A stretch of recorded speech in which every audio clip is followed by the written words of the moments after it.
Hai, kembali lagi bersama Archat View ya untuk analisa ISG dan sektor-sektornya seminggu ke depan. Oke, rekaman ini diambil pada tanggal 29 September 2003. Jadi kita akan melihat bagaimana ISG selama seminggu berjalan dan untuk seminggu ke depan. Kita mulai aja. Oke, ini adalah chart ISG ya. Saya perbesar ya, biar lebih jelas. Tanggal 22 kemarin candlenya di sini. Oke, kita lihat minggu lalu itu dikatakan 3 bar itu distribusi, 8 bar markup. Harga berada di area harganya ya, area ini, dan 3 variabel masih di atas 0, jadi masih ada potensi kenaikan.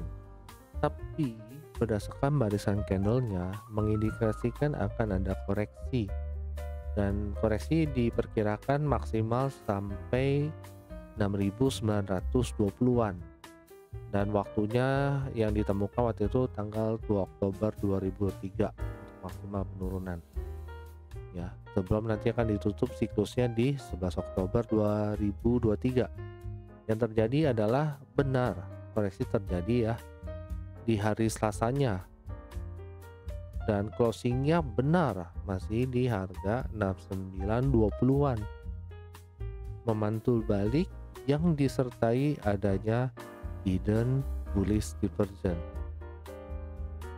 Nah, untuk seminggu ke depan bagaimana?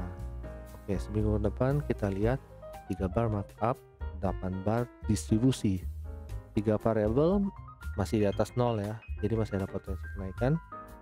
Tapi kalau kita lihat dari formasi candle dan kondisi iwat ya, menunjukkan akan ada penurunan kembali atau sideways lah sejaknya hingga tanggal 2 Oktober ini.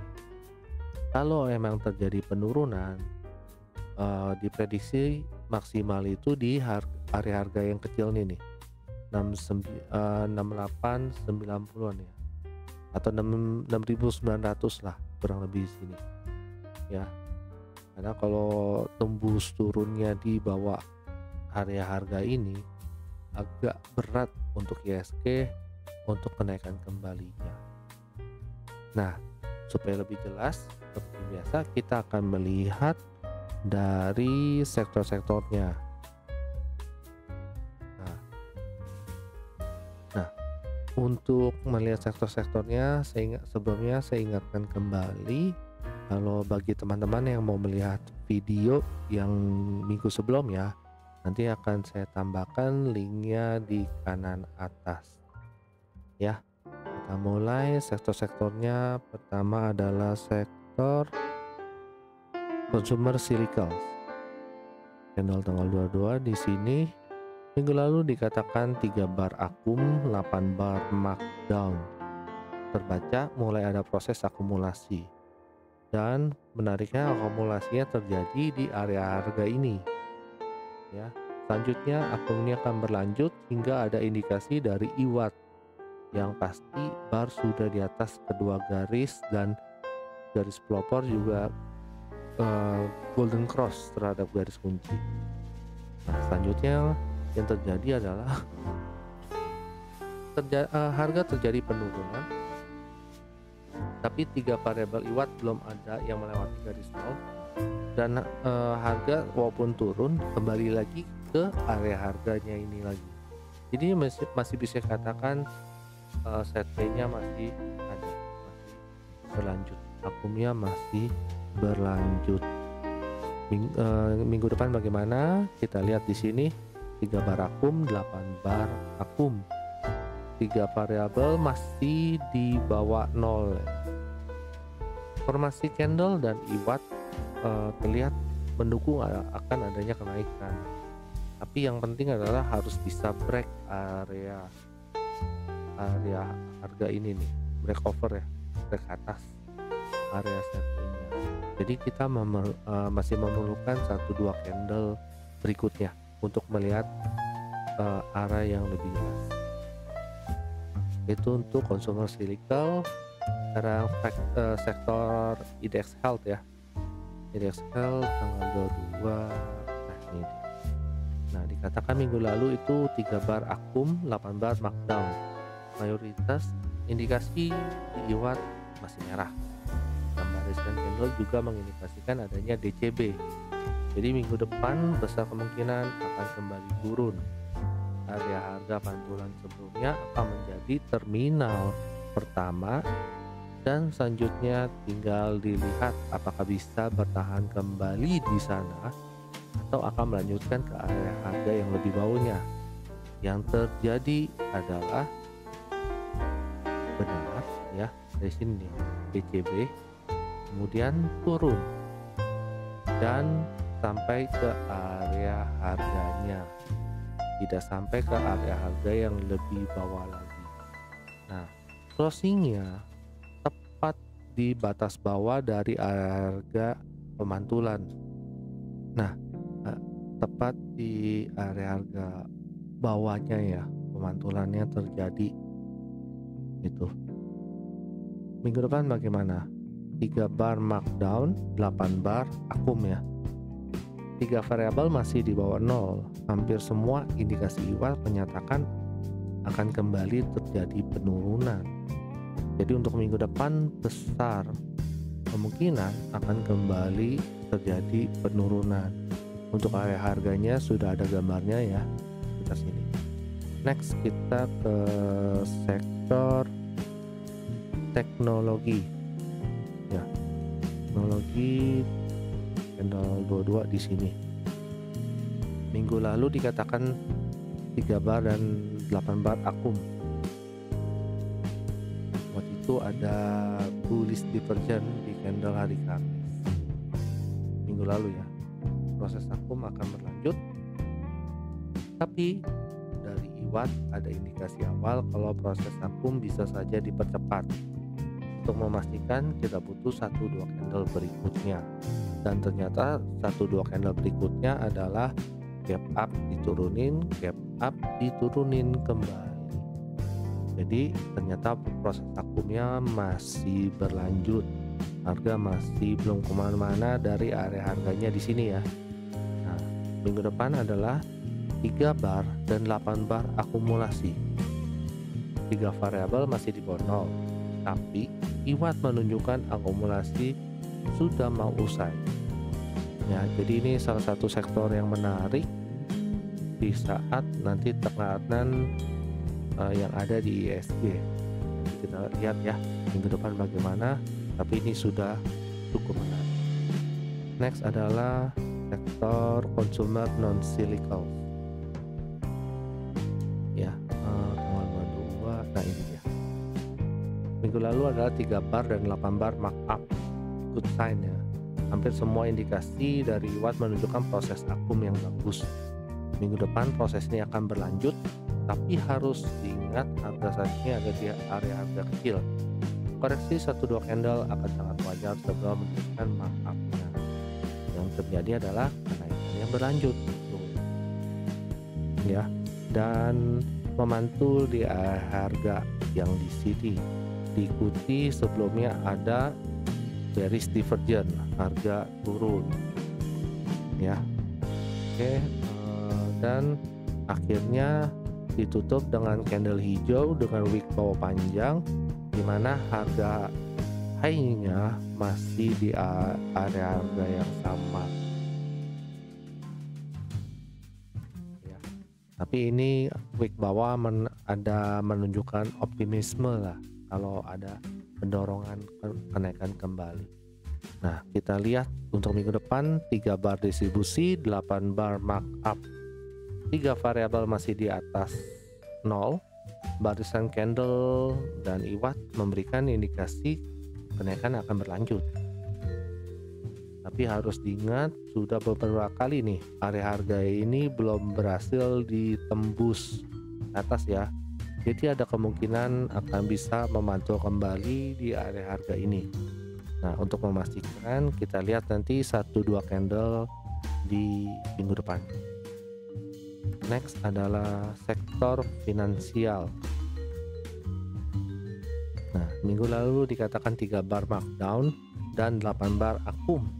Secara garis besar akumulasi terjadi. 3 variabel IWAT masih di bawah 0, dan IWAT menunjukkan 50 indikasinya.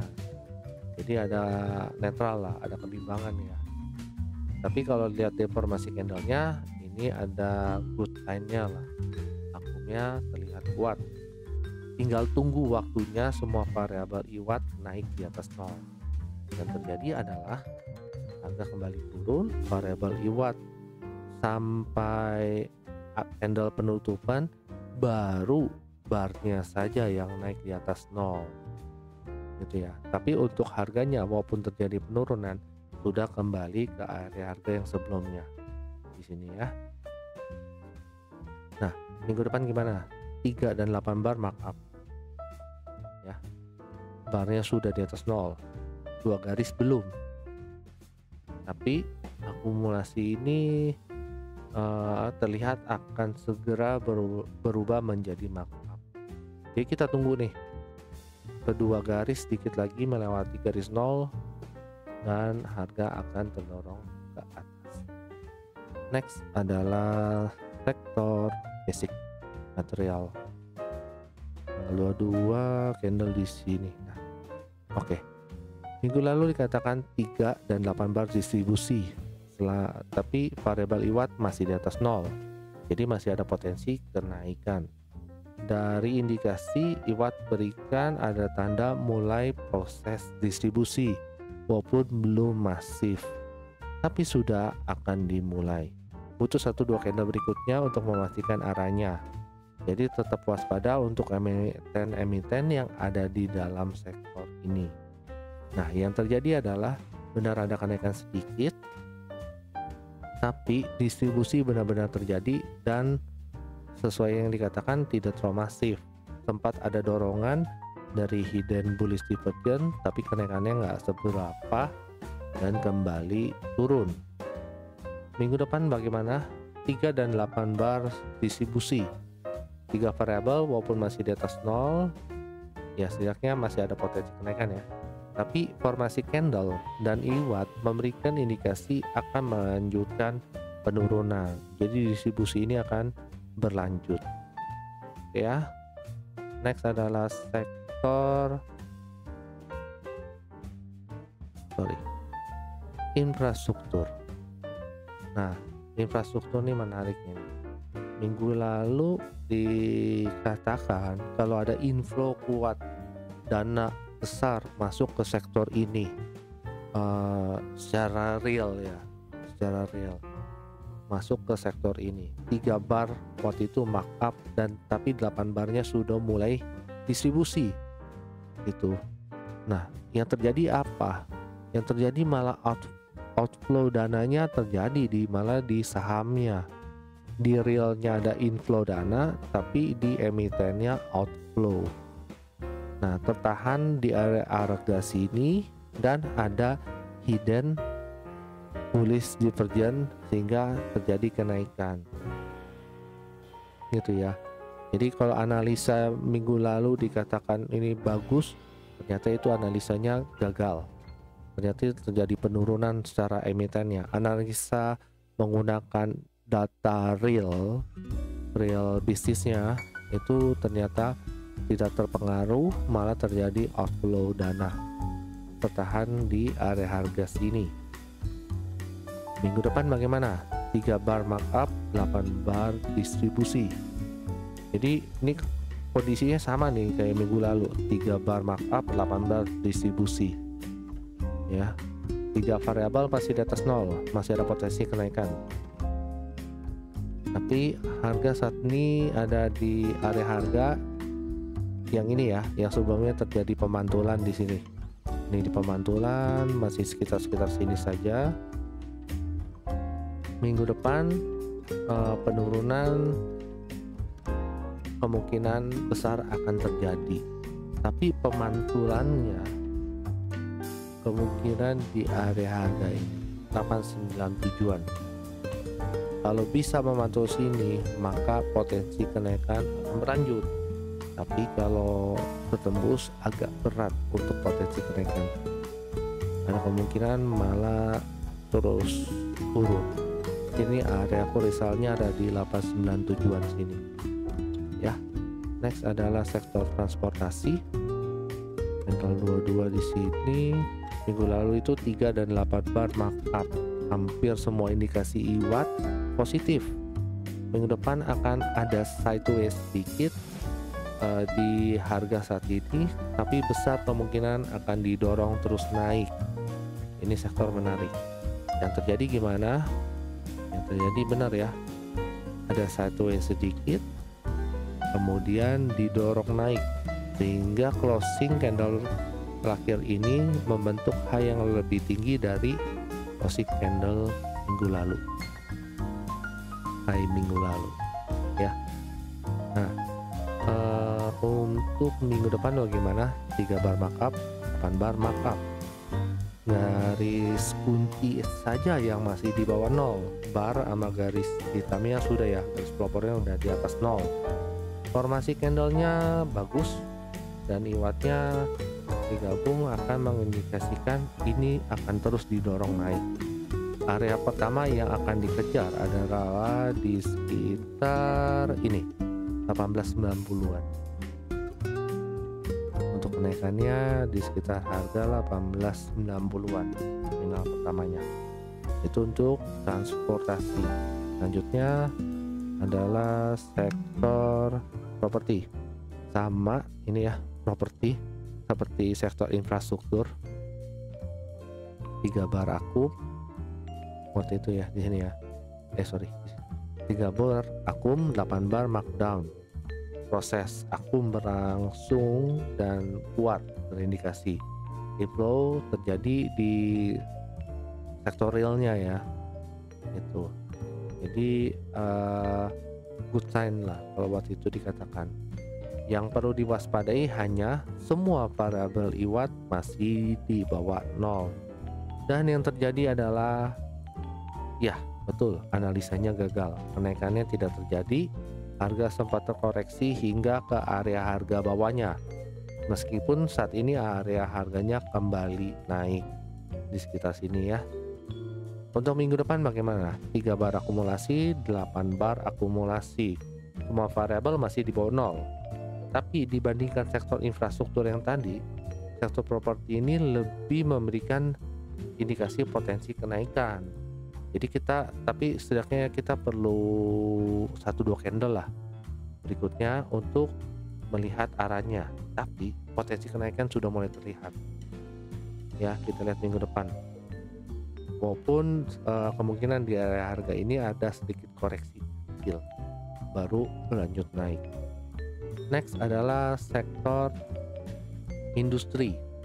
Nah, industri waktu itu tanggal di sini ya, 22 September dikatakan 3 bar distribusi, 8 bar markup. Proses akum masih akan terjadi, tapi proses akum kemungkinan akan meminta harga yang lebih bawah. Jadi ada kemungkinan akan koreksi dulu dan menuju area harga bawahnya. Formasi candle juga menunjukkan hal yang sama. Nah, jadi terjadinya gimana? Betul ada kenaikan, tapi ada hidden bearish divergence, harga kembali turun ke area harga bawahnya. Benar, akumulasi meminta harga yang lebih rendah di bawahnya, walaupun tidak sampai ke area harga ini ya. Dan terakhir candlenya adalah gap up naik ke atas, tapi sempat membentuk wick penolakan yang lebih rendah daripada closing candle sebelumnya ya, maupun area harga masih di sini nih, nggak kemana-mana nih. Jadi industrial minggu depan 3 bar markup, 8 bar markup. 3 variable masih di atas 0, potensi kenaikan ada. Nah, tapi proses akumnya masih berlanjut, walaupun terlihat ini sudah mau selesai nih. Jadi kemungkinan besar minggu depan ini ada sesuatu yang menarik di sektor industri ya. Next adalah sektor energi. Oke. tanggal 22. Nah, ini candle yang ini dikatakan 3 bar distribusi, 8 bar markup. Secara garis besar ini tetap akan ada kenaikan. Cuma untuk minggu depan akan ada koreksi dulu. Bagi yang belum mengkoleksi emiten di sektor energi, ini bisa memasukkan antrian belinya, antrian untuk masuk ya, untuk beli gitu. Jadi dikatakan juga selain emiten-emiten di energi mainstream, contohnya kayak gas, minyak, itu juga bisa cek emiten-emiten di sektor energi yang green atau terbarukan. Itu juga kemungkinan besar akan ada koreksi. Yang terjadi bagaimana? Benar ada kenaikan lalu koreksi. Nah, ini yang dikatakan koreksi ini bisa jadi peluang kita untuk membeli emiten-emiten sektor energi, karena ini kemungkinan besar ada potensi kenaikan hingga Desember, pertengahan Desember ya. Tapi untuk minggu depan bagaimana? 3 bar markup, 8 bar distribusi. Jadi 3 variabel masih di atas garis nol. Jadi masih ada potensi kenaikan. Tapi kalau dari formasi candle dan ditambah indikasi watt yang ada malah kemungkinan besar ini akan penurunan terjadi lagi. Area harganya di sekitar 2090. Nah, area ini ya akan menjadi area penentuan nih, apakah bisa memantul atau koreksinya lebih kuat dan turun ke area harga selanjutnya. Mungkin menutup gap ini. Gitu. Tapi ini krusial, jadi kita lihat apakah bisa memantul di area harga ini. Oke. Kembali ke IHSG. Ya. Jadi dengan sektor-sektor yang dibaca, ada sektor yang oke, ada yang masih bimbang, ada yang kurang. Dan secara overall berimbang, netral gitu. Jadi kalau dikatakan dikatakan IHSG itu akan terjadi penurunan kembali atau sideways yang memungkinkan dari sektor-sektornya terlihat seperti itu. Ini kan ya penurunannya di sekitar sini saja, maksimal sampai di tanggal 2 Oktober, atau ya sideways aja di area harga ini doang. Oke, itu dari overview IHSG dan sektor-sektornya. Untuk minggu ini tidak ada yang menitipkan emiten untuk dilihat. Jadi tidak ada emiten yang akan dibahas. Tetapi sebagai gantinya ada beberapa yang menanyakan mengenai indikator IWAT. Indikator IWAT ini indikator apa sih? Kok dicari di TradingView nggak ada gitu? Iya, emang tidak akan ada kalau dicari di TradingView karena indikator ini dibagikan aksesnya secara terbatas. Ya. Nah, IWAT-nya itu sendiri apa? Nah, IWAT-nya enaknya gimana ya? Enaknya jelasinnya seperti aja deh.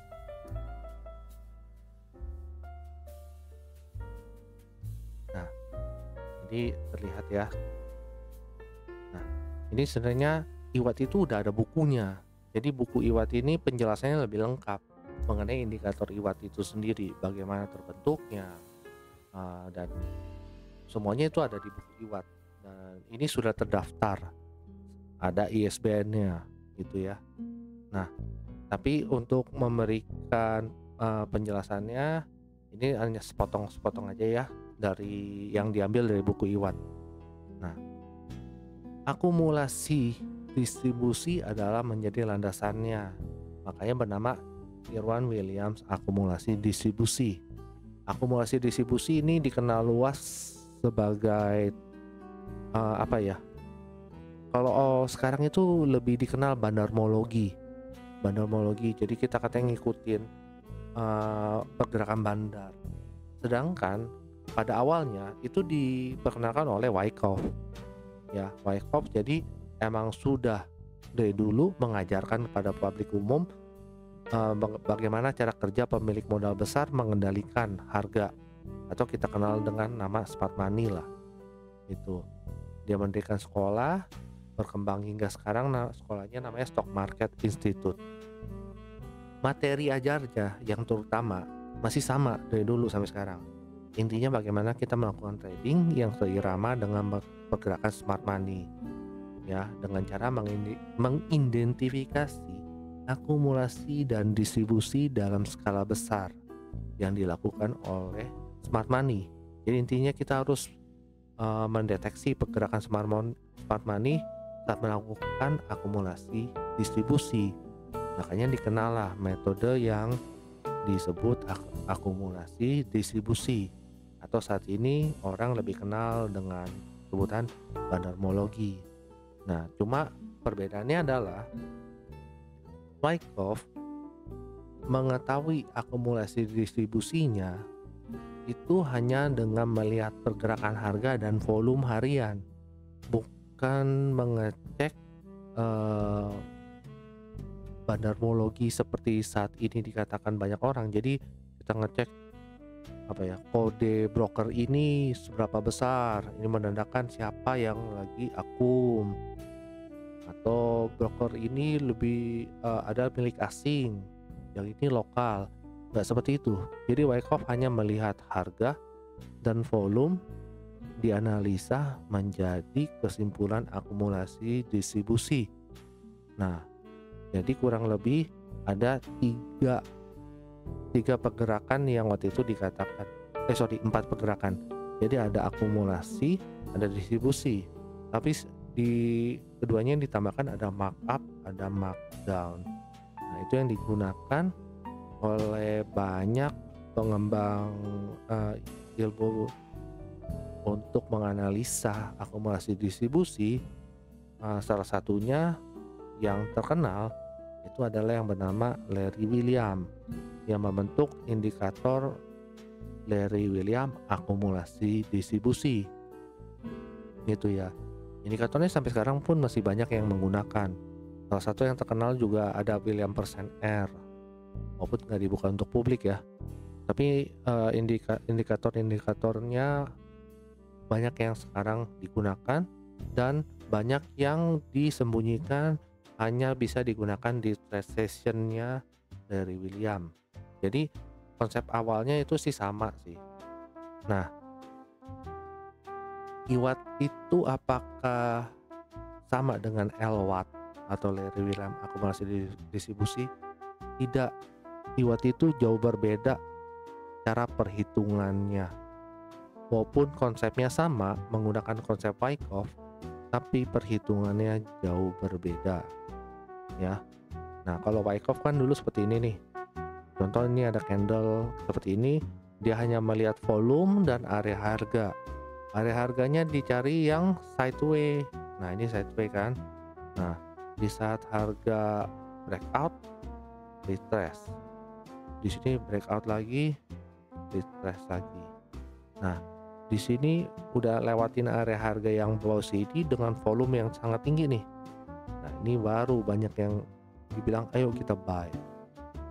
Ini sistem entry dengan melihat ledakan volume yang digunakan zaman dulu, gitu ya. Nah, tapi kalau menggunakan IWAT berbeda. Salah satunya, kalau tadi dia entry-nya di harga area atas ini, kalau IWAT sudah memberikan indikasi entry harga pertama di sini, kedua di sini, ketiga di sini, jauh lebih rendah daripada menunggu ledakan volume. Nah, kalau LWAT gimana sama IWAT bedanya? Nah, bedanya seperti ini. Dari William seperti ini, IWAT seperti ini. Nah, ini di buku akan dijelaskan lebih lengkap kenapa nggak menggunakan kenapa IWAT bisa lebih tidak lagging dibandingkan Larry William tadi. Gitu. Nah, kurang lebih segitu aja penjelasan mengenai IWAT-nya. Secara basic, IWAT itu bisa digunakan seperti ini untuk menentukan indikasi akumulasi distribusi yang dilakukan oleh smart money dengan cara melihat indikasi awalnya. Jadi bisa dikatakan IWAT bisa lebih lidik dibandingkan osilator yang saat ini ada di secara umum dikenal banyak orang. Nah, begitu aja penjelasan mengenai watt. Kita akan bertemu kembali di minggu depan dengan overview ISG dan sektor-sektornya kembali. Seperti biasa, kalau suka dengan video ini silahkan tekan tombol like. Kalau tidak suka silahkan tombol dislike. Kalau berguna boleh di subscribe atau di share ke teman. Begitu saja, terima kasih.